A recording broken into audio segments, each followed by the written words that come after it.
What was it like taking on the role of this really strong and loving woman who's also kind of flawed? Yeah. Well, we're all flawed, Right. And I think that when it comes to a mother's love and this unconditional love for their child is, there's no way to explain that depth. Yeah. And when you're really adamant about wanting something, as Joyce, wanted John to survive, it doesn't matter, who's in the line of fire, so to speak. It's, this is what I need. This is what I want. Yeah. And that's what they're going to do for the love of their child. And, the beautiful idea that she came from that place where she was, of course, resilient, but she was not moving. Yeah. Nobody was going to move her at all, against all the odds. And then her to come on the other side of it and just surrender and trust that whatever God had intended was going to be the right thing. Yeah. And thankfully, John obviously has a lot more work to do here. Yeah. But it's amazing to see where she came, and her. I mean, I'm speaking as if this is a fictional story, but like this is this family's real life. Yeah. And to see that growth and that surrender and that trust is so powerful for me. And that's such a powerful moment in the film where she tells God, I surrender. Yeah.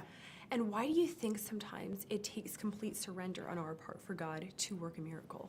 Well, I think, we think our ideas are better. Yeah. But in fact, sometimes they're probably more self-serving, and it's Absolutely. not necessarily what it is that we want, and our egos and our pride want.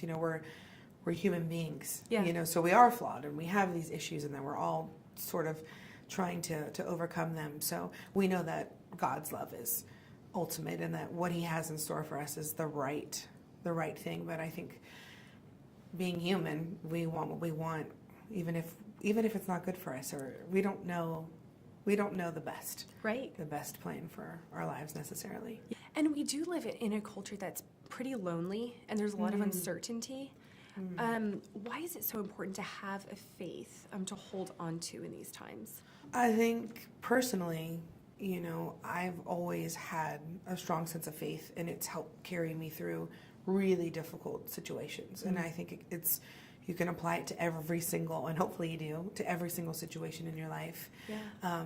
Whether it's something silly like, I didn't return a DVD, or VHS or whatever, when we had like Blockbuster. Right. And I avoided a crash on the interstate. There's so many things that are working for our good that we don't even know about.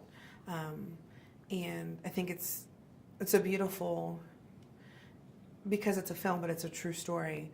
It's such a beautiful reminder of, we don't always have the best idea. We don't always know what's best for us, but that collectively, we can really come together. And obviously we're stronger together than we are alone. And that there's a plan and there's a purpose for all of our lives. And like every single one of us, whether we believe that or not. And I hope this will inspire and remind people of that. Yeah. And this is an overtly faith-based film. Sure. But why is this film for all audiences, secular and Christian? Yeah, I mean, it's because it's based on a true story. These are real people who are flawed and who have, this idea of this uncertainty in their lives and what it is that they're supposed to be doing. Yeah. But also because there is something very powerful about a community coming together and coming on the other side of a really traumatic life event and being better for it. Yeah. And we all want that because we all can relate to that. We all lose loved ones, or we all go through pain and grief. So not only that, it's, our family is so important. And I think that just reaffirms that, we are placed in each other's lives for many different reasons. Yeah. Regardless of how it all has sort of transpired.